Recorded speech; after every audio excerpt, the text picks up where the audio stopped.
I paid my mother-in-law $6,000 a month, but when she publicly shamed me at my job promotion party, I lost it and threw her out. The next morning, my boss called me into his office shaking. I'm 42 female and my husband, Ronan 46 male, is a high school art teacher. We've been married for 13 years, together for 16.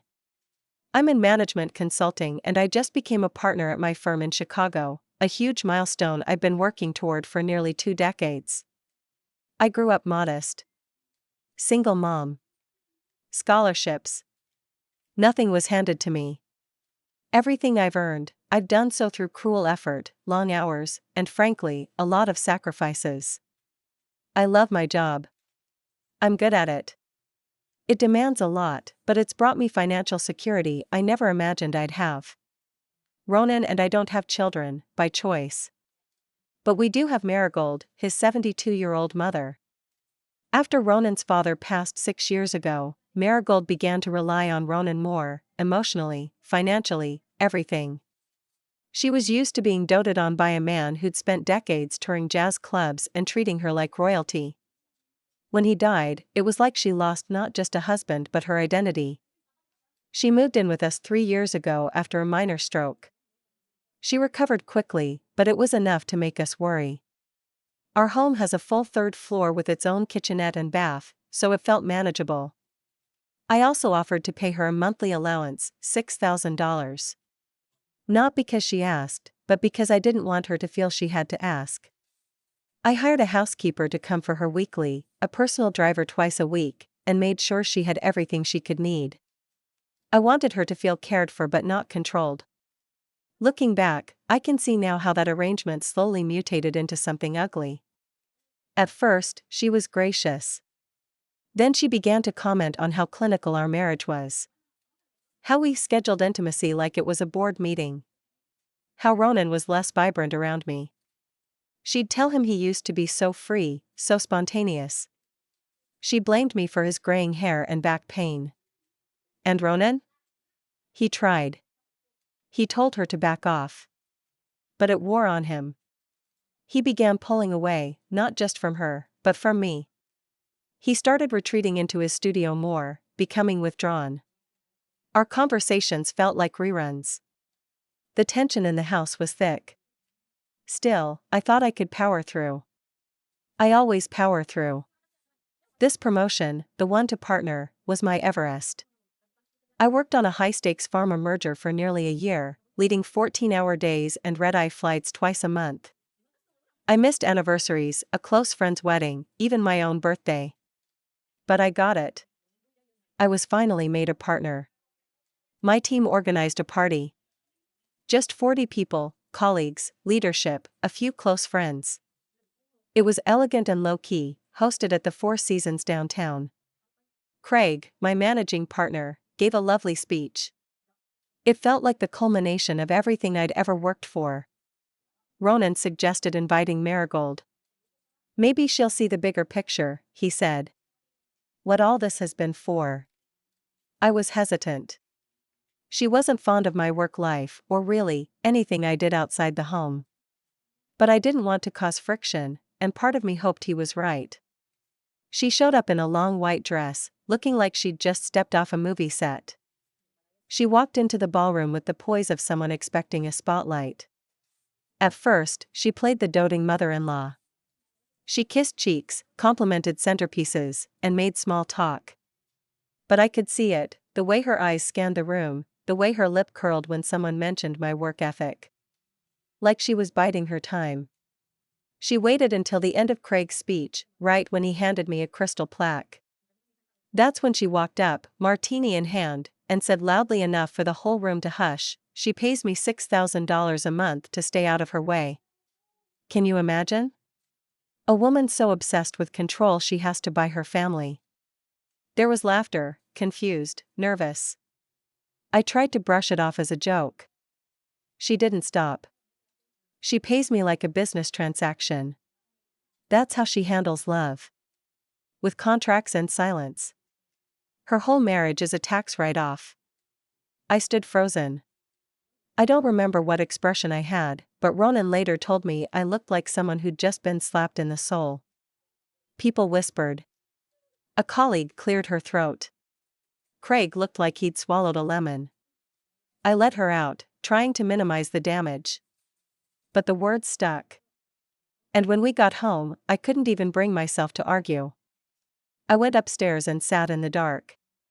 The next morning, my phone rang at 7:12 a.m. It was Craig. Can you come in? Now. I got dressed, put on the best neutral tone I could manage, and walked into the office. He didn't even offer coffee. We had clients there, Janelle, he said, pacing in his glass office. Important clients. One of them called me personally. Said the situation looked volatile. That your home life might become a liability. I explained. Calmly. Professionally. That this was personal, a fluke. He exhaled. I know it's unfair. But we can't have personal lives bleeding into business like this. I'm putting you on relationship leave. 2 weeks. Unpaid. I didn't argue. I didn't cry. I just nodded, packed my things, and left. When I got home, Ronan was already in his studio. I stood there for 5 minutes, watching him paint the same square patch of canvas in different shades of gray. Eventually, he said, I didn't know she was going to do that. I swear. I nodded. He looked back at me. But I think she meant it. All of it. She's never liked the way we live. I finally spoke. Then she doesn't have to live with us anymore. We didn't speak for the rest of the day. I sent her an email telling her she'd need to move out. Gave her 60 days. I cut off the allowance, canceled the driver, and stopped the cleaning service. I wasn't cruel about it, but I was done. She responded with a single sentence, "You'll regret this." She hasn't spoken to me since. We found her a small condo in Oak Park, paid 6 months up front. Ronan visits her once a week, but he doesn't stay long. As for me? I returned to work 2 weeks later. Clients were skittish at first, but I reassured them. Craig eventually came around. But something fundamental shifted. I've been quiet since. Focused. But behind my eyes, I'm constantly scanning, waiting for the next ambush. Wondering what part of my life will be up for critique next. Ronan and I are still together, but there's a fog between us. A coldness. He feels it too. Ronan tried to keep things steady in the weeks after she moved out, but we both knew we were avoiding the real conversation. The silence in the house was deafening. It wasn't the absence of Marigold, it was the absence of trust, of comfort, of whatever glue we used to have that kept us aligned when things got hard. I kept coming home late even when I didn't need to. Not to avoid him, but because I didn't want to sit across from him at dinner and pretend things were fine. Sometimes I sat in the parking garage of our building for 30 minutes, watching the lights of the skyline flicker through the rearview mirror, trying to work up the energy to go upstairs. He noticed. Of course he noticed. One evening, he finally said something. He stood in the kitchen, arms folded, watching me pour myself a glass of wine after an already too long day. You don't have to walk on eggshells around me, he said quietly. I'm not her. I turned around, not sure what I expected to see on his face, anger, guilt, even resentment, but it was just exhaustion. You didn't stop her either, I said, not harshly. Just plainly. It had been sitting in the middle of the room like a piece of furniture no one acknowledged. He exhaled and nodded. I didn't. That was the first real moment we'd had in weeks. Neither of us said anything else that night. But it cracked something open. We began to see a therapist. Together. It was awkward, slow, and uncomfortable. The first few sessions were surface level. But on the fourth one, Ronan admitted something that shook me. She's always made me feel like I owed her everything, he said. And for a long time, I thought marrying you was just one more thing she had to put up with. It wasn't meant cruelly, but it stung. I realized then how deeply her hooks had been in him, and how much I'd underestimated the hold she had over his identity. He continued, "I loved you. I still do. But she made me feel like I had to pick sides, and I kept trying to stay in the middle. And it turns out, the middle is the worst place to stand when a war breaks out." We left that session quietly. I cried in the car the whole way home. Not sobbing, just tears that came on their own, steady and quiet, like a leaking faucet. Ronan held my hand the whole time, which helped more than I expected. That weekend, I visited Marigold. Not to reconcile, but to try and understand. She answered the door like she'd been expecting me, wearing a robe and sipping tea from a porcelain cup that looked older than both of us. Her new place was smaller, but cozy. Pictures of Ronan were everywhere. None of me. She didn't invite me in, but she didn't close the door either. "I suppose you want an apology," she said, leaning against the frame. "No," I replied, keeping my voice steady. "I want to know why." She smiled, like I was a student who'd finally asked the right question. "Because you took him away from me," she said simply. "Not physically. Emotionally. You became the person he turned to, the one he confided in. The one he needed. I gave him everything, and you replaced me. And I couldn't stand it." I stared at her, stunned not by her honesty, but by how casual it sounded. As if she was explaining a weather report. "I didn't take anything," I said. "He chose to grow. He chose to build a life. With me." She shrugged. "Doesn't make it hurt less." It wasn't a productive conversation. I didn't expect it to be. But it clarified something for me. This wasn't about money, or control, or even the party. It was about losing power. About fading from center stage. She'd orchestrated that night to pull the spotlight back on herself, no matter the cost. And it cost a lot. Since then, Ronan's visits have grown less frequent. He still calls her, checks in, but something in him has shifted. The pedestal she stood on for so long has begun to crumble. At home, we're rebuilding slowly. Our routines are starting to feel less mechanical. I catch him looking at me sometimes like he used to, before the tension sets in, like I'm the safest place he knows. I don't always see his gaze. I'm still trying to feel safe myself. The firm has mostly moved on. The client who voiced concern was reassured, and I've since secured 2 more accounts that have helped restore confidence in my leadership. Craig treats me like a partner again, though I can tell he's watching. Not in a malicious way, just warily, like he's still gauging if the drama's truly behind me. It's not. Not really. Because every now and then, I get an envelope in the mail. No return address. Just newspaper clippings about women in power, handwritten quotes about family obligations, or passive-aggressive scripture verses about honoring thy parents. It's her. Of course it is. Ronan's convinced she's just trying to provoke me, to stay present in our lives even from a distance. I haven't responded. I won't.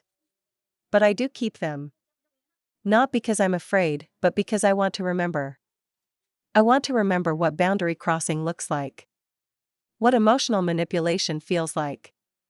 What happens when someone weaponizes a family to control you? We still don't talk about her often. When we do, it's brief. Measured. The space she once occupied in our home is now a guest room we haven't redecorated yet. I walk past it every morning, and it feels like a scar. There was something strange about the way life started to return to normal, like wearing an old coat that no longer fit the same. The rhythms of our days resumed, but nothing felt quite as natural as it used to. Even intimacy felt different. Softer, more cautious. We were still trying to navigate around the quiet landmines her presence had left in our marriage. Therapy helped. Slowly. Our therapist, a middle-aged man named Ira, was blunt in a way I appreciated. "Resentment doesn't just come from betrayal," he said one session. "It comes from silence. From the things we swallow so long they turn bitter." Ronan and I both sat there, quiet.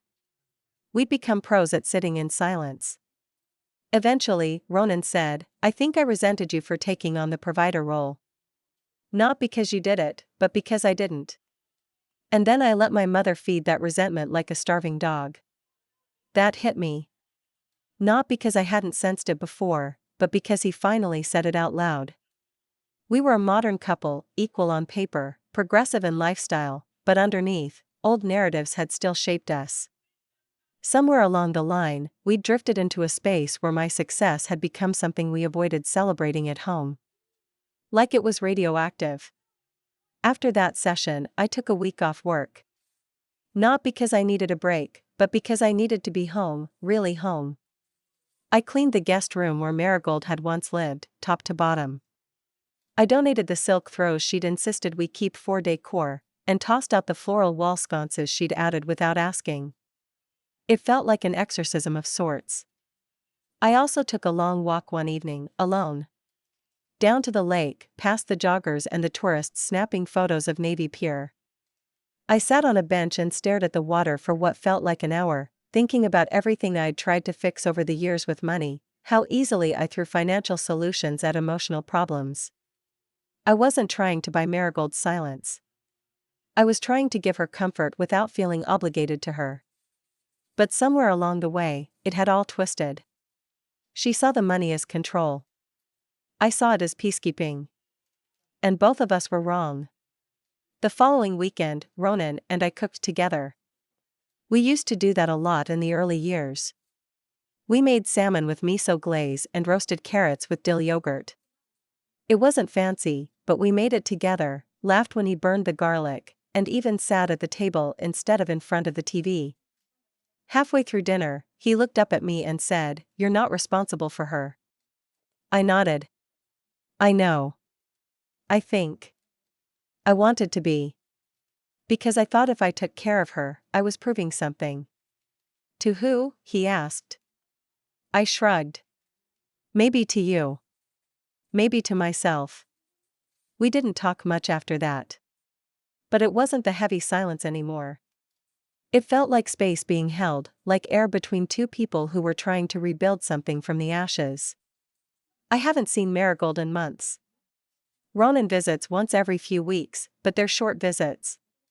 He tells me she's still bitter, still convinced I manipulated him, convinced he's lost himself. But I can hear it in his voice, he doesn't believe it anymore. Her grip on him is weakening.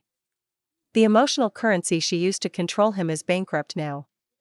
And yet, there are still moments when I feel like she's here. When I second-guess an outfit before work. When I hesitate before accepting praise. When I feel guilty for doing well. Her voice, or the version of her I let live in my head, still lingers. Ronan knows. He can see it. And for once, he doesn't try to fix it. He just stays nearby. Present. Supportive. Sometimes that's enough. Other times, I still wonder if this is what emotional hampered looks like, not fire and chaos, but a slow erosion.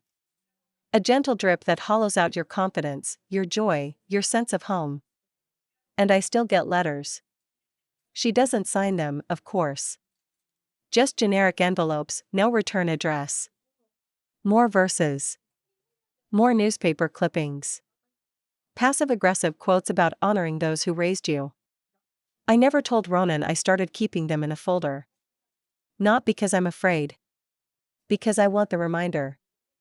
I want to remember what it looks like when you let someone linger in your life out of guilt. What happens when you allow kindness to become an obligation?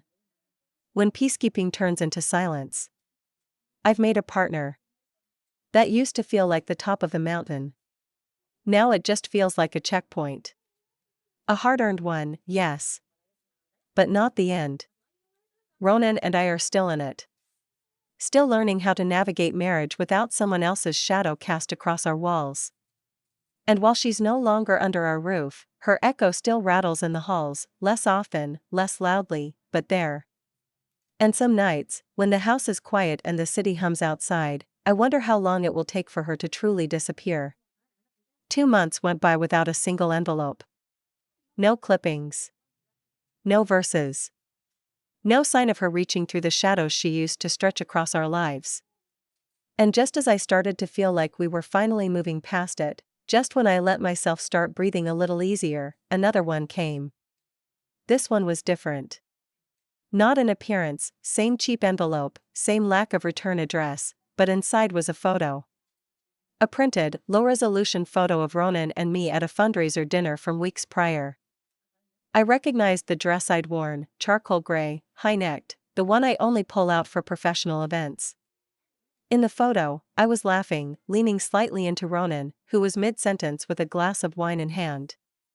It was candid, flattering even. But it felt wrong. There was no message. Just a photo. It was unsettling in its simplicity. I showed it to Ronan. His jaw tightened the second he saw it. "She's not letting go," he said, barely above a whisper. We argued after that. Not because of the photo, but because I asked the question I'd been holding in my chest for weeks. Do you think you'd still be with me if she hadn't gotten sick? It came out colder than I intended, sharper. But once the words were out, they couldn't be taken back. He didn't answer right away. He looked away, toward the window, where the city lights flickered like they always did, indifferent to our chaos. Then, I don't know. I think I might have tried harder to keep you apart. Maybe even kept a piece of myself back. But I think I would have always come back to you. It wasn't the answer I wanted. But it was honest. He continued, "The part one hate the most is that I didn't defend you louder. I let her make our house a courtroom and you were always on trial. It's strange how validation can sting." That night, I couldn't sleep. I got up around 3 a.m., sat in the kitchen, and flipped through the manila folder where I'd kept the letters. Each one felt like a piece of her madness preserved in paper. And now this photo, it was as if she was trying to remind me she was still watching. I didn't tell anyone at work. Craig had all but moved past the promotion night debacle, and I wasn't about to drag old shadows back into the light. My performance numbers were strong. Clients were happy. I was, professionally at least, thriving again. But I began to notice something in myself. Paranoia. Subtle, but growing. I found myself hesitating before answering unknown numbers. I paused longer at the mail slot before pulling out envelopes. I even changed the passcode on my phone and added a new security camera to our porch. Not because I thought she would do something drastic, but because I no longer trusted her boundaries. Or mine. In therapy, I told Ira, it's like I'm waiting for her to sneak back in through some invisible crack. He nodded. She doesn't have to be in your house to occupy your mind. We talked about emotional infiltration. About how some people make themselves so central to your sense of peace that removing them feels like a betrayal, even when it's the only way to survive. One afternoon, after a session, Ronan suggested we go out of town. Just a weekend. No work, no contact, no therapy. Just us. We drove up to a small cottage in Door County, near Fish Creek. It was rustic, quiet, surrounded by pines and fog-heavy mornings. The kind of place where your phone's signal politely bows out and nature takes over. We spent the first day walking through the forest trail behind the cottage, barely speaking. Just holding hands, pausing now and then to listen to the wind move through the trees. It felt sacred, almost. Like some kind of emotional reset was beginning. That night, we sat by the fire with a bottle of red and some local cheese and crackers. Ronan finally said what I think we both knew was coming: if we don't protect this, it's going to die. Slowly. Quietly. Like a house abandoned one room at a time. I didn't cry. I just nodded. Because I knew. It wasn't just about Marigold anymore.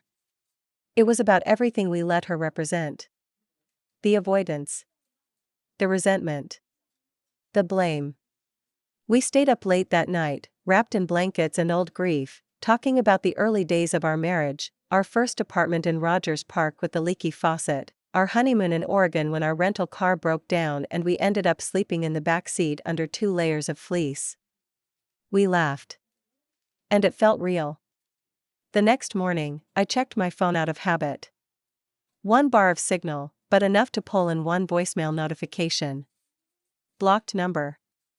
My stomach turned. I played it on speaker. It was Marigold. Her voice was hoarse, but still carried that same theatrical weight she always used when she wanted pity. "I had a fall," she said. "I'm at Northwestern. No one came. Just thought you should know." The line went dead. I looked at Ronan, who had gone pale. We drove back early.